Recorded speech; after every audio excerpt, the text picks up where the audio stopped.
So today we're gonna go ahead with Zarathustra, or Thus Spoke Zarathustra by Nietzsche, Friedrich Nietzsche. Very interesting book, but I gotta have to say, and I think that I've said it before, I wouldn't be able to decipher the meaning of the book without this analysis and also summary that I'm going through here. I don't know if I'm just too inexperienced with Nietzsche's works, or I'm just dumb. Could also be the case. Who knows?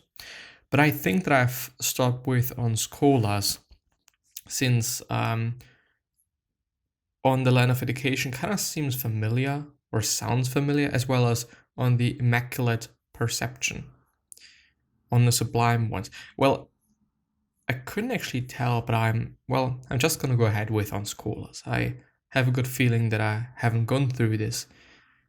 So yeah, on scholars begins with Sarah, and I'm once again going to say Sarah, not Zarathustra all the time, just because of convenience reasons. Sarah relating an incident in which he is asleep under a tree when a sheep comes and nibbles on the ivy wreath on Sarah's head. The sheep realizes that Sarah is no longer a scholar and it walks away. This parable is a symbol for the scholarly community that Sarah sees as a group of sheep who blindly and dumbly follow others. Sarah is proud that he is no longer a scholar in the old way. Instead, he says he is still a scholar to the children and also to the fiddles and the red puppies. Sarah begins to list the problems with the modern scholars. Sarah used to be a part of their group, but now he has found a simpler way to be. He no longer needs to approach complex, useless ideas with poison as the scholars do. Their work, Sarah says, is useless because it only makes a modest noise. These scholars now hold a grudge against Sarah and try to silence him, but he will not be silenced. He will stroll with his thoughts over their heads. These scholars, which by the way was a quote now, these scholars cannot stop Sarah in his quest. This speech does not address the scholars directly, it only describes them. Sarah claims that modern scholarship serves other powers, such as democracy. Therefore, scholarship discounts men like Sarah as freaks too lowly for proper consideration. Sarah ridicules these scholars for not heeding his call regarding the overman and not understanding his notion of justice. Sarah says that human beings are not equal. Scholars are not permitted to want the overman as Sarah does because they have been subjugated by the ideals of modern democracy. On poets. The speech begins with a conversation between Sarah and one of his disciples. As Sarah relates a lesson to his disciples, the disciple asks him why he previously said that the poets lie too much. Sarah feigns ignorance, saying that he doesn't remember saying such a thing. Sarah remembers and is actually laying a Socratic trap for his disciple. Sarah claims that he is a poet, and he asks the disciple if this means that he lies too much. When Sarah asks the disciple what he believes, the disciple answers, I believe in Sarah. Sarah begins teaching about the nature of the poet. The poet, he says, is attentive to nature. The poet creates gods and worlds between heaven and earth, but these gods and worlds are simply lies that enslave man. In this way, Sarah is a poet, and because he waves the poetry of the overman and the age to come. This teaching makes Sarah's disciple angry because he feels betrayed by Sarah. Sarah looks inward to reconcile his deep revelation of the overman with the superficial revelations of previous poets. Sarah is critical of the poets of previous ages because they created the gods that have kept man from realizing the state of overman. What is going on? Let me have a look out of the window, because yeah, I've had a bad feeling. And well, the fire brigade, whatever, you know what I mean. Anyway, I hope nothing happened. I hope everything is fine and hope everything is good. Well, let's see.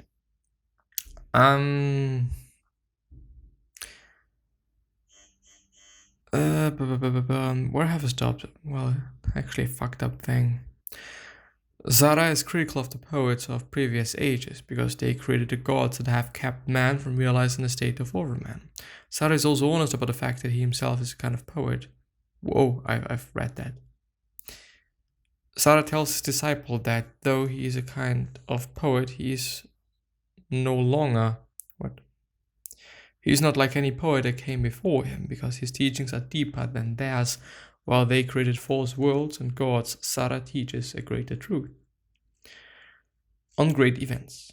Near the blessed Isles, where Zara has returned to his disciples, there is an island with a volcano that the locals believe is a gateway to the underworld. A ship of sailors stops on the island, and while they are on the island, they see a vision of Zara flying over them, saying, "It is time, it is high time." The sailors are in awe of Zara. They believe he is going off to hell. A rumor begins in the town that the devil has come for Zara, and his disciples became worried. On the fifth day, however, Zara returns and tells a story of the fire hound or hound. The fire hound, he says, is a disease on the skin of the earth. Zara goes to find out who this fire hound really is and where it comes from. He asks where it gets its nourishment and how it survives. Eventually, he challenges this fire hound. The fire hound or hound, whatever, represents a rhetoric of revolution. Zara claims that, like human beings, revolution is a disease on the earth's skin, even though it promises change and virtue. Zara draws out the fire hound by challenging its teachings on revolution. Such thoughts do not bring about real change. Zara charges because they are bound together with ideologies. Real revolution is not about making the most noise, Zara says. It is about communicating the greatest ideas. Revolution is just as hypocritical as the state it purports to overthrow. As the speech ends, Zara's disciples have barely listened to his story and the teaching within it because they are too excited to tell him about the sailor's story and what Zara's shadows said to them. Zara realizes that his myth is growing too large. He begins to wonder about the words that the shadows said to the sailors. The Soothsayer. This chapter begins without warning, with a nightmare prophecy by a soothsayer. The soothsayer says, "I saw a great sadness descend over humanity. Everything is empty, everything is the same, everything was." Zara awakens and realizes what the prophecy means. The long-awaited dark times of nihilism are approaching and his teachings are in danger. Zara realizes that the prophecy is true, and it makes him both worry and sad.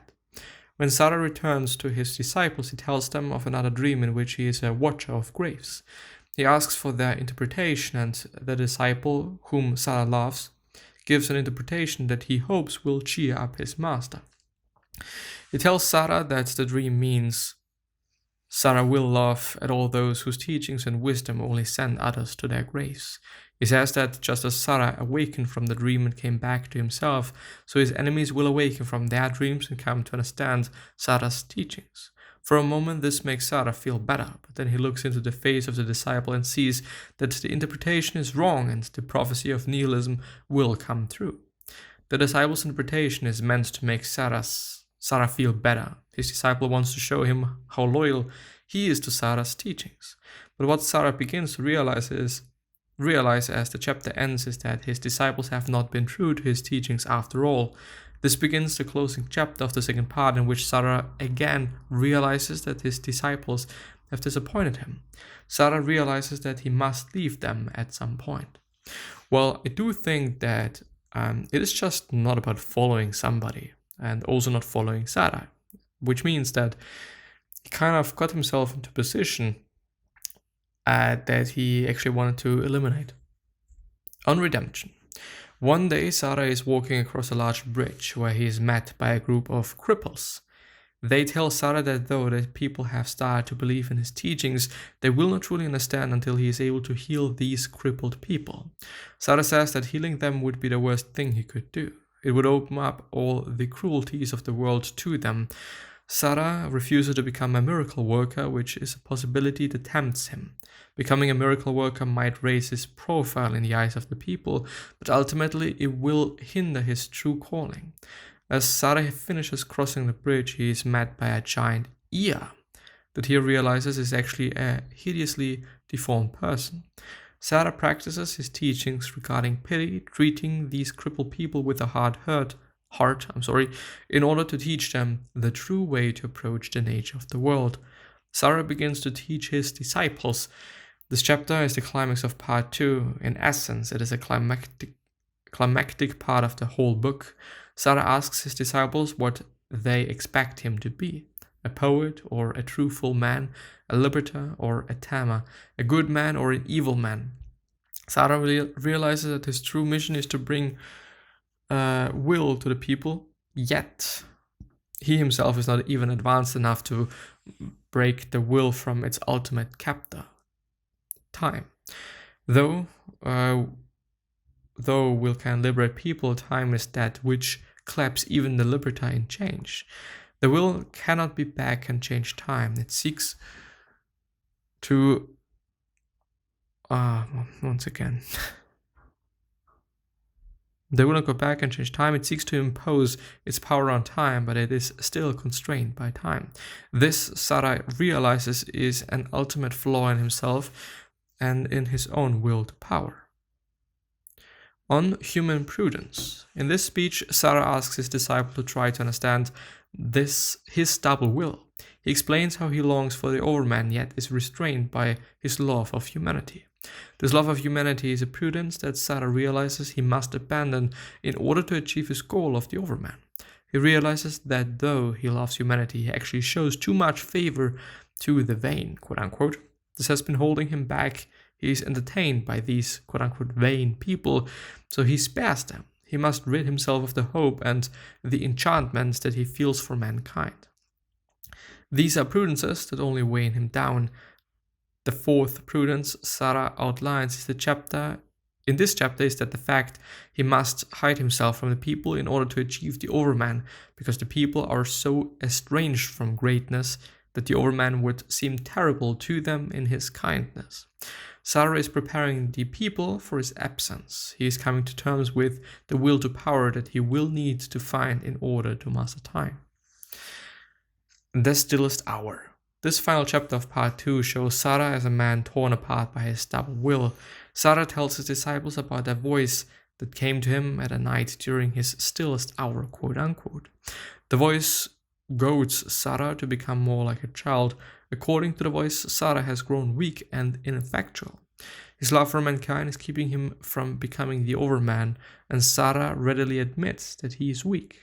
In this speech, it is clear that Sarah knows what will is needed to effect the eternal return to the coming of the overman. This will must be able to accept the accident of humanity in times, as well as to show power over time. Sarah is reluctant to speak of this knowledge because he knows what fear it will strike in the hearts of people once he does return with such power. As the speech closes, Sarah weeps openly at again having to leave his friends in the middle of the night. He once again walks always alone.